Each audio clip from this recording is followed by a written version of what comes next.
क्या लॉ में कोई वीआईपी होता है?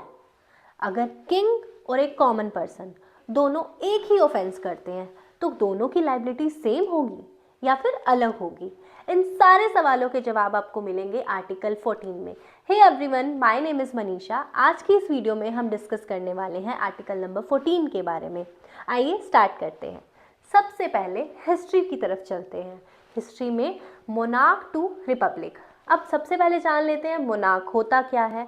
मोनार्क सिंपल सी लैंग्वेज में किंग का रूल, मतलब जहाँ पर जो रिप्रेजेंटेटिव है वो हेरिडेटरी सिस्टम से आता है, यानी कि किंग, फिर उसके बाद उसका बेटा, वो होता है मोनार्क सिस्टम। उसके बाद मोनार्क से रिपब्लिक की तरफ आए। अब रिपब्लिक क्या होता है? रिपब्लिक का मतलब होता है जहाँ पर हम अपना रिप्रेजेंटेटिव खुद चूज करते हैं, खुद इलेक्ट करते हैं, वो होता है रिपब्लिक। पहले जैसे कि हम सब जानते हैं मोनार्क सिस्टम को फॉलो किया जाता था। उसके बाद अब आज की जो सिचुएशन है, हम रिपब्लिक हैं, मतलब हम इंडिपेंडेंटली रह रहे हैं, हम अपना रिप्रेजेंटेटिव खुद चूज करते हैं। अब आगे बढ़ते हैं डिवाइन राइट्स टू कॉन्स्टिट्यूशन। अब डिवाइन राइट्स क्या होते हैं? ऐसे राइट्स जो भगवान ने दिए हैं। पहले ऐसा माना जाता था कि भगवान ने बोला है किंग को कि तुम सबको चलाओगे, तुम उसका रूल ही सुप्रीम माना जाता था, लॉ से ऊपर माना जाता था किंग के रूल को, तो वो होते थे डिवाइन राइट्स। और अगर मैं कॉन्स्टिट्यूशन की बात करती हूँ तो हमारे कॉन्स्टिट्यूशन में आर्टिकल नंबर 14 है जो बताता है कि nobody is supreme to law. तो उसके बाद हम पहुंचते हैं फ्रेंच रिवॉल्यूशन। जैसे कि मैंने आपको पहले भी बताया है, फ्रेंच रिवॉल्यूशन में लिबर्टी, इक्वालिटी, फ्रेटर्निटी के कॉन्सेप्ट की बात की गई थी और वहाँ से बेस बना था फंडामेंटल राइट्स का।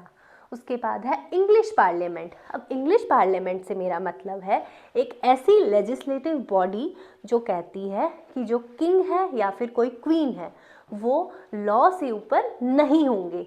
उसके बाद हम बात कर लेते हैं सोशियो इकोनॉमिक बेस। जब ये आर्टिकल आया, आर्टिकल 14 या फिर फंडामेंटल राइट्स आए, तो वहाँ पर सोशियो इकोनॉमिक बेस की भी ज़रूरत थी, यानी कि वर्कर्स के, लिविंग वेजेस के, ये सारे राइट्स को भी ध्यान रखा गया कि ये सोसाइटी के साथ कैसे इंटरैक्ट करेंगे। इसको हिस्ट्री को कंप्लीट करते हुए हम आगे बढ़े, हम बेयर लैंग्वेज की तरफ। मतलब कि बेयर एक्ट में क्या लिखा हुआ है?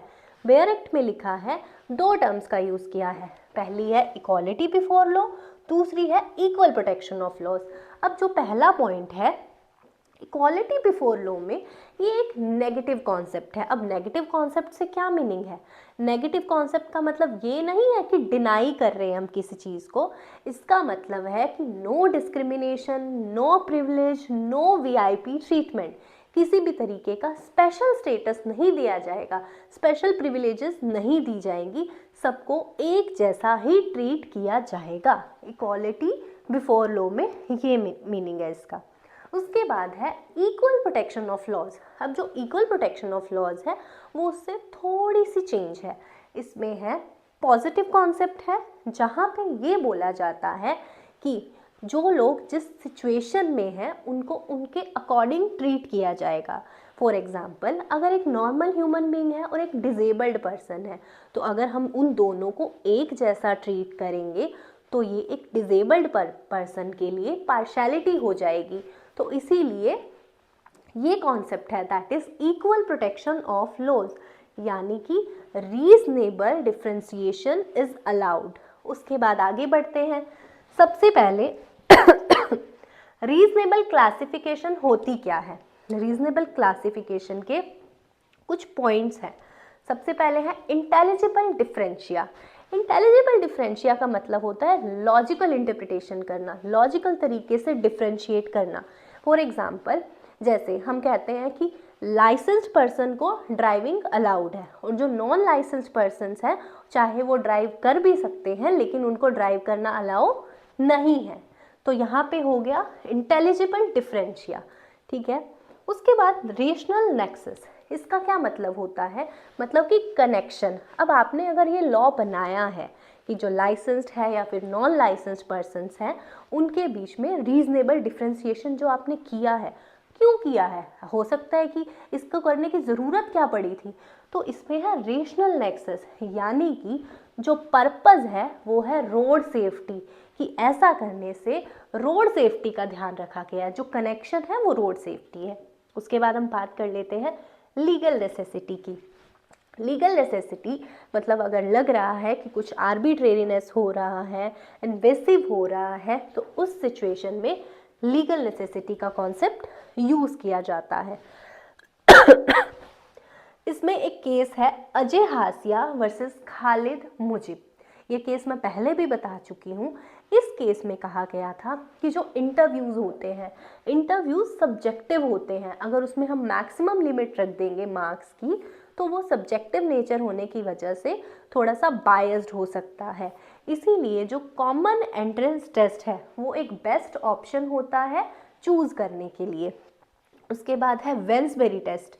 वेंसबेरी टेस्ट का मतलब होता है कि एक अनरीजनेबल डिसीजन जो पर्सन दे रहा है, जो उस सिचुएशन में कोई भी एक रीजनेबल प्रूडेंट पर्सन सोच समझ से नहीं दे सकता।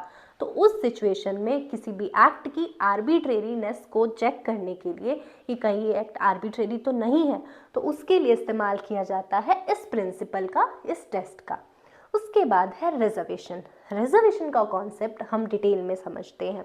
देखिए, काफ़ी स्टूडेंट्स ये सवाल करते हैं कि मैम जब इक्वालिटी का कॉन्सेप्ट है तो रिजर्वेशन क्यों दी जा रही है, रिजर्वेशन क्यों लाई जा रही है।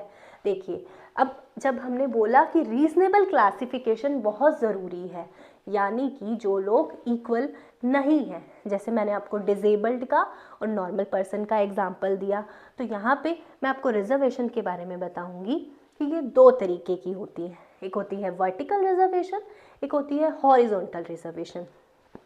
जो वर्टिकल रिजर्वेशन है वो है कि जैसे हम कैटेगराइज कर देते हैं, जैसे एससी, एसटी, ओबीसी, इस तरीके से हमने कैटेगराइजेशन कर दिया। अगर हम हॉरिजॉन्टल रिजर्वेशन की बात करते हैं तो वो होती है, इसको एक एग्जांपल की हेल्प से समझते हैं। जैसे बोला जाता है कि विमेन के लिए 33% रिजर्वेशन है। अब वो 33% में सारी कैटेगरीज की विमेन आ जाएंगी, चाहे वो एससी की विमेन है, चाहे वो एसटी की है, चाहे वो ओबीसी है, चाहे वो ईडब्ल्यूएस है। तो ये दो तरह की रिजर्वेशंस होती हैं, जिसमें इसमें हम एक केस है जो बहुत लैंडमार्क है, वो मंडल कमीशन वाला केस है, जिसमें ये बोला गया था कि क्रीमी लेयर को एक्सक्लूड करना चाहिए, क्रीमी लेयर इसमें लाई नहीं करेंगे। उसके बाद हम थोड़ा आगे बढ़ते हैं, जिसमें है इम्पॉर्टेंट केस लॉज। सबसे पहले है air India versus Nargesh Mirza.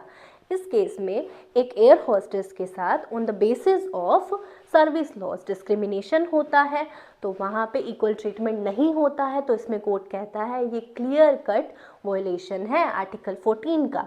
उसके बाद है गीता हरिहरन का केस। गीता हरिहरन केस में पहली बार मदर को भी एज अ गार्जियन ट्रीट किया गया था। उसके बाद है नालसा केस, जहाँ पे थर्ड जेंडर को भी रिकॉग्नाइज किया गया था। उसके बाद है डीएस नकारा केस। इसमें बोला गया था कि जो पेंशन लॉज होते हैं वो चैरिटी नहीं होती, वो राइट होता है लोगों का, तो इसीलिए इसमें इक्वल ट्रीटमेंट होना चाहिए, कोई डिस्क्रिमिनेशन नहीं कर सकते हम। तो this is all about article 14, जो यूजीसी नेट के लिए बहुत ज़्यादा इंपॉर्टेंट है। अगर आपको मेरी वीडियोस अच्छी लगती हैं, आप ऐसी वीडियोस और देखना चाहते हैं, then do like to my channel and thank you so much for watching this video.